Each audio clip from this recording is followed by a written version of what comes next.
জয় শ্রীকৃষ্ণ। জয় গীতা, জয় গীতা, জয় গীতা।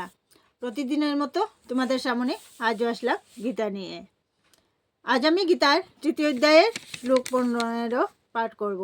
এই শ্লোকে স্বয়ং শ্রীকৃষ্ণ আমাদের বলেছেন যে প্রতিটি জীবের কর্তব্য হচ্ছে কৃষ্ণ ভাবনায় রত থাকা ও বেদের নির্দেশ পালন করে সব কর্তব্য কর্ম সম্পাদন করা। গীতার গুরুত্বপূর্ণ শ্লোকগুলির প্রত্যেকে একটু সময় নিয়ে দেখে নেবেন। আমরা প্রত্যেকেই মানব জন্ম নিয়েছি, গীতা ছাড়া আমাদের মুক্তির রাস্তা নাই। জয় গীতা, জয় গীতা, জয় গীতা। গীতা শ্লোক 15। কর্ম ব্রহ্মোদ্ভগং বিদ্ধি ব্রহ্মাক্ষর সমুদ্ভবম তস্মাৎ সর্বগতং ব্রহ্ম নিত্যং যজ্ঞে প্রতিষ্ঠিতম। বঙ্গানুবাদ: যজ্ঞাদি কর্ম বেদ থেকে উদ্ধৃত হয়েছে এবং বেদ অক্ষর বা পরমেশ্বর ভগবান থেকে প্রকাশিত হয়েছে। এতএব সর্বব্যাপক ব্রহ্ম সর্বদা যজ্ঞে প্রতিষ্ঠিত আছেন। তাৎপর্য: যজ্ঞার্থ কর্মণ অর্থাৎ ভগবান শ্রীকৃষ্ণকে সন্তুষ্ট করার জন্যই যে কর্ম করা প্রয়োজন সেই কথা এই শ্লোকটিতে স্পষ্টভাবে বর্ণনা করা হয়েছে। যজ্ঞ পুরুষ শ্রী বিষ্ণুর সন্তুষ্টির জন্যই যখন আমাদের কর্ম করতে হয় তখন আমাদের কর্তব্য হচ্ছে বেদের নির্দেশ অনুসারে সমস্ত কর্ম সম্পাদন করা। বেদে সমস্ত কর্ম পদ্ধতির বর্ণনা করা হয়েছে।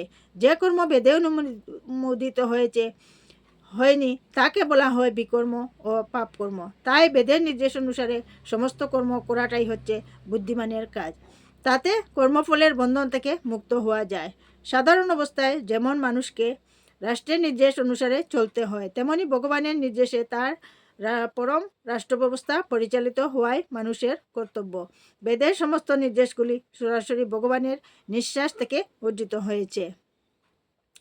ভগবান সর্বশক্তিমান, তিনি নিঃশ্বাসের দ্বারাও কথা বলতে পারেন। ব্রহ্মসংহিতাতে বলা হয়েছে সর্বশক্তিমান ভগবান তার যে কোনো ইন্দ্রিয়ের দ্বারা সব কয়েকটি ইন্দ্রিয়ের কাজ করতে পারেন। অর্থাৎ ভগবান তার নিঃশ্বাসের দ্বারা কথা বলতে পারেন, তার দৃষ্টির দ্বারা গর্ব সঞ্চার করতে পারেন। প্রকৃতপক্ষে ভগবান জড় প্রকৃতির প্রতি দৃষ্টিপাত করেন এবং তার ফলে সমস্ত বিশ্ব চরাচরে প্রাণের সঞ্চার হয়।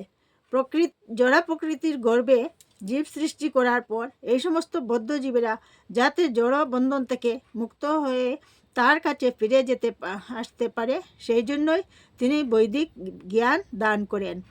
আমাদের মনে রাখা উচিত এই জড় জগতে প্রতিটি বদ্ধ জীবই জড় সুখ ভোগ করতে চায়, কিন্তু বৈদিক নির্দেশাবলী এমনভাবে রচিত হয়েছে যে আমরা যেন আমাদের বিকৃত বাসনাগুলিকে পরিতৃপ্ত করতে পারি, তারপর তথাকথিত সুখ ভোগ পরিসমাপ্ত করে ভগবত ধামে ফিরে যেতে পারি। জড়জগতের দুঃখময় বন্ধন থেকে মুক্ত হওয়ার জন্য ভগবান জীবকে এভাবে করুণা করেছেন। তাই প্রতিটি জীবের কর্তব্য হচ্ছে কৃষ্ণ ভাবনা উদ্ধত হয়ে হরি সংকীর্তন যজ্ঞ করা। যারা বৈদিক নির্দেশ অনুসারে জীবনযাপন করতে পারে না, তারা যদি কৃষ্ণ চেতনা বা কৃষ্ণ ভক্তি লাভ করতে পারে তবে তারা ও বৈদিক যজ্ঞের সমস্ত সুফলগুলি প্রাপ্ত হয়। জয় শ্রীকৃষ্ণ, জয় গীতা।